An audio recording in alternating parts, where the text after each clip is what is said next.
Adamu na Eva walikuwa watakatifu, wanaishi pale patakatifu, lakini nyoka alikuwa pale. Unajua historia, mwanadamu akaanguka. Kwa nini mwanadamu alianguka? Kwa sababu shetani alifika kuangusha mwanadamu. Mungu yeye ni roho. Amina. Na shetani vile ni roho. Lakini mwanadamu aliishi pale na mambo sio ya roho. Mwanadamu anafahamu mwili na anaishi pale ya kuonekana. Bwana Yesu asifiwe. Amen. Sasa shetani alikuwa na wivu. Kwa nini alipoteza sifa yake ya mbinguni? Ndio ilibidi afike kuangusha mwanadamu. Yeye ni roho, ilikuwa nguvu vigumu yeye kuingia katika ulimwengu ya kuonekana. Ilibidi tafute mnyama ambayo inawana hiyo tabia ya Bwana Yesu asifiwe. Amina. Akaangalia wanyama wote hawana tabia yake. Ndio akaenda kutana na nyoka mwerevu. Bwana Yesu asifiwe. Ndio akasema hapa ndio mlango.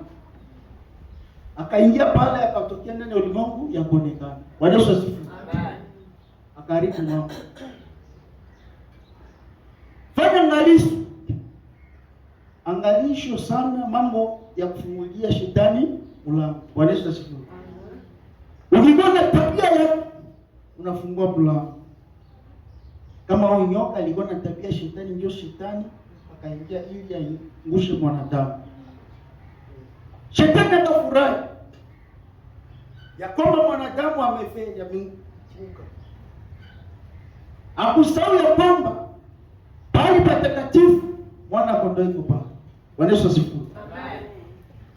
Na Mungu vile kaona hivi, yeye iko roho, atafika kulimwengu ya kuonekana je? Bwana Yesu asifiwe. Amina. Ilibidi atafute mwana kondoo. Shangilia Yesu. Amen. Shetani alijua kwamba mwanadamu amefeli, kumbe Mungu anakuja kuokoa mwanadamu kupitia mwana kondoo. Ndio ukweli ndiye pale.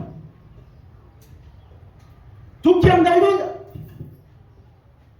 huyu mnyama, Biblia inasema bali tunaposoma Mungu alifanya mavazi akafika Adamu na Eva. Bwana Yesu asifiwe. Amen. Sasa hiyo mavazi ilikuwa ya ngozi ya mnyama, hawalete jina la mnyama hiyo. Bwana Yesu asifiwe. Sasa tukiingia tunena Biblia, tutaona jina ya huyu mnyama huyu. Bwana Yesu asifiwe. Amen. Ili tuende kugundua huyu ni Yesu Kristo. Ukiangalia vizuri ngozi ya mnyama, Bwana Yesu asifiwe. Amen.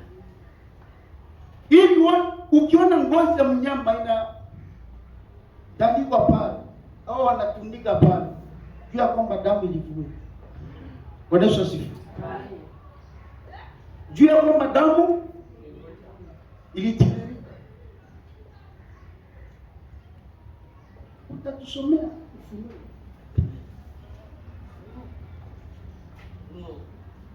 Ufunuo 13. Ufunuo 13. Ndio. Anzia mstari wa kwanza. Ufunuo 13:8. Ufunuo 13 mstari wa 8. Biblia inasema mambo ya kuokoa muda. Na watu wote wakao juu ya nchi watamsujudu. Watamsujudu Kila ambaye jina lake alikuandikwa katika kitabu